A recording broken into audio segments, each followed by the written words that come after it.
Hello friends, welcome to SSC coaching centre. दोस्तों, आज की वीडियो में हम बात करेंगे गणित के इंपॉर्टेंट प्रश्नों की जो जीडी के लिए स्पेशल हैं। तो पूरा वीडियो देखिएगा, महत्वपूर्ण प्रश्न है एसएससी जीडी एग्जाम के लिए।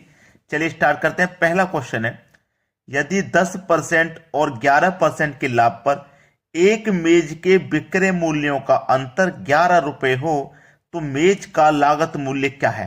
देखिए, ये तो 10% का लाभ है और ये 11% का लाभ है। अब कोई भी चीज अपने आप में 100% की रहती है, ठीक है, उसे 100% से जितना अधिक बेचेंगे उतने का ही लाभ है। अब ये 10% का लाभ हो रहा है, ठीक है, 10 का लाभ हो रहा है, तो हम 100 की चीज को 110% में बेचेंगे तभी तो 10 का लाभ होगा। और ये 11% का लाभ है, तो 100 की चीज को हम 111% में बेचेंगे तभी तो 11 का लाभ होगा। ठीक है, 100 की चीज को हम देखो 110 में बेच रहे हैं, यानी कि 10 ऊपर बेच रहे हैं तो 10% का लाभ, इसको 11 ऊपर बेच रहे हैं तो 11% का लाभ। अब इनका अंतर 11 रुपए है। अब अनुपात में देख लो, इनका अंतर कितना है, ये 110 और ये 111, कितने का अंतर, 1% का अंतर। और रुपए में कितने का अंतर, 11 रुपए का अंतर, यानी कि 1% की वैल्यू 11 रुपए है। तो लागत मूल्य क्या है, लागत मूल्य मतलब 100% का मान वो पूछ रहा है।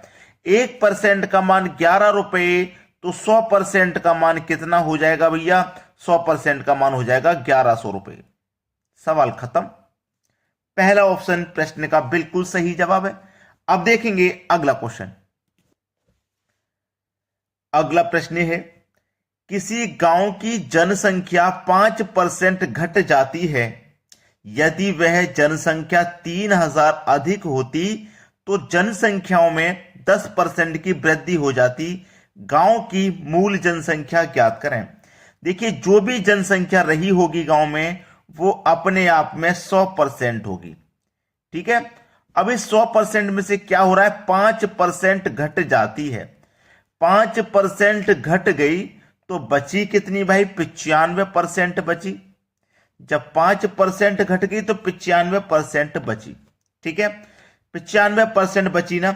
अब ये जो बची हुई है ये अपने आप में 100% है। ये जो बची हुई है ये अपने आप में 100% है। जो घट गई सो घट गई, अब जो बची वो 100% है।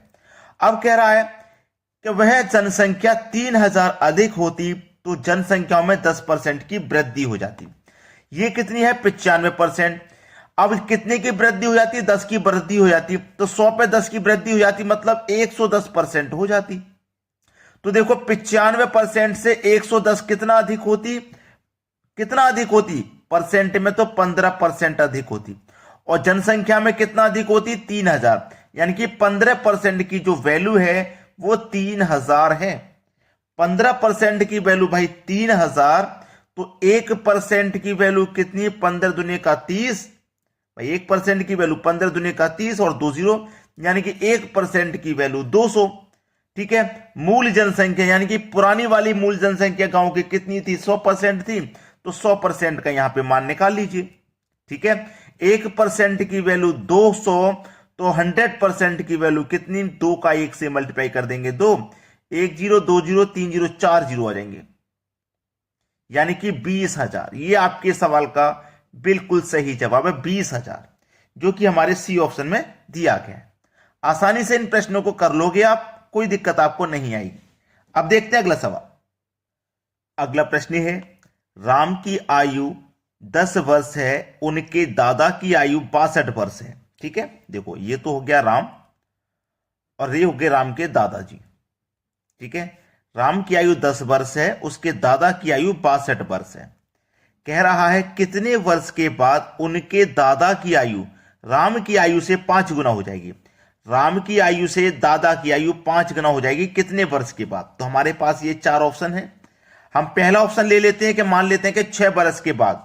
तो अभी राम की आयु देखो 10 है, अगर 6 वर्ष के बाद की बात करेंगे तो इसमें 6 जोड़ देंगे और इसमें भी 6 जोड़ देंगे, क्योंकि दोनों में 6-6 वर्ष जोड़ेंगे।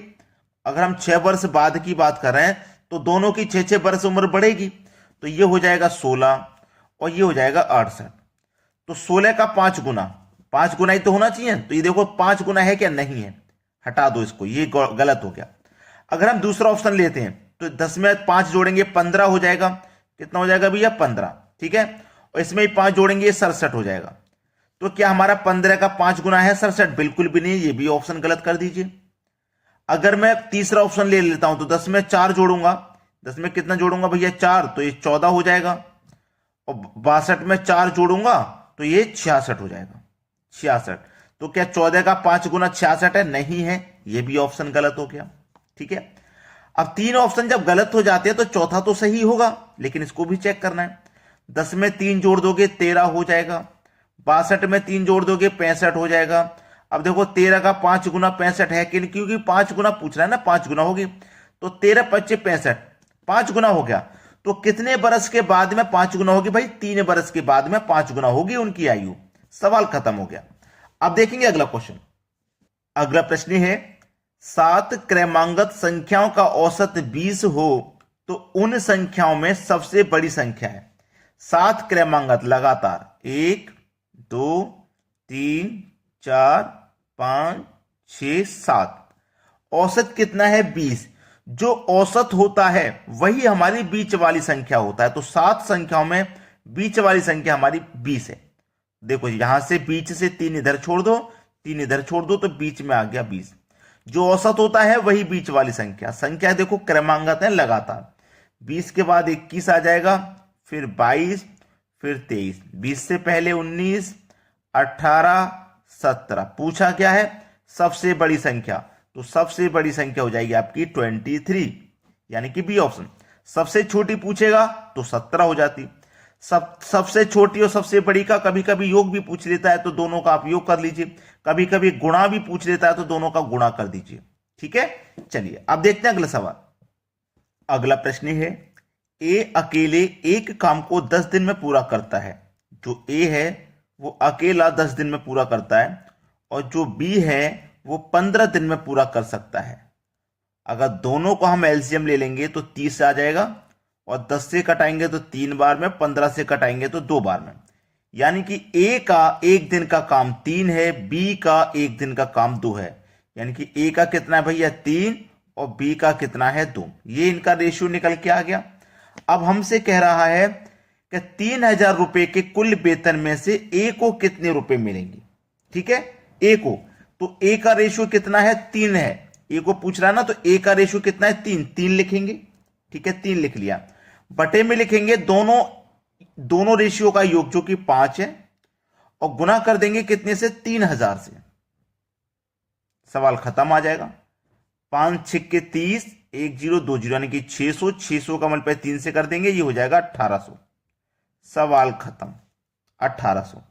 अगर पूछ लेता बी को कितने मिलेंगे, तो बी का जो रेशियो है 2 उसे लिखिए, बटे में अनुपातों का योग, और जो टोटल रुपया है वो 5 6 30, 600, 6 का 2 से मल्टीप्लाई कर दो 1200। यानी कि बी को कितने मिलेंगे? 1200, और ए को मिलेंगे 1800। आसानी से कर लिया। अब देखते हैं अगला सवाल। अगला प्रश्न है, एक परिवार में 24 दिन में 60 किलो चावल की खपत होती है। उसी परिवार में 18 दिन में कितने केजी चावल की खपत होगी? देखिए 24 दिन में 60 किलो, 24 दिन में खपत हो रही है भाई 60 किलो की, तो एक दिन में कितनी खपत होगी? 60 डिवाइडेड बाई 24। ठीक है, 12 दुनिया का 24, 12 पंजे 60, यानी कि एक दिन में कितनी खपत होगी? 5/2 की। अब 5 में भी मैं 2 से डिवाइड दे दूंगा तो 2.5 केजी निकल के आ जाएगा, यानी कि 2.5 किलो। एक दिन में कितने की खपत है? 2.5 किलो की खपत है। जब एक दिन में 2.5 किलो की खपत है तो 18 दिन में कितने की खपत होगी? यानी कि 18 में मल्टीप्लाई कर दोगे आप 2.5 से, यानी कि 2.5 से मल्टीप्लाई कर दोगे। ठीक है, कर दीजिए। 18 पंजे 90 का 0, कैरी का 9, 18 दुनिया का 36, 36 में 9 जोड़ेंगे 45। अब देखो एक संख्या बाद दशमलव है तो एक संख्या बाद दशमलव लगा देंगे आप, तो ये क्या हो जाएगा? 45 किलो। यानी कि कितने की खपत होगी? 45 किलो चावल की खपत होगी 18 दिन में, 45 किलो। सी ऑप्शन प्रश्न का बिल्कुल सही जवाब। आसानी से कर लेंगे आप इस सवाल को। तो अभी तक आपने वीडियो को लाइक नहीं किया तो लाइक कर दीजिए, और शेयर नहीं किया तो शेयर कर दीजिए। ठीक है दोस्तों, धन्यवाद।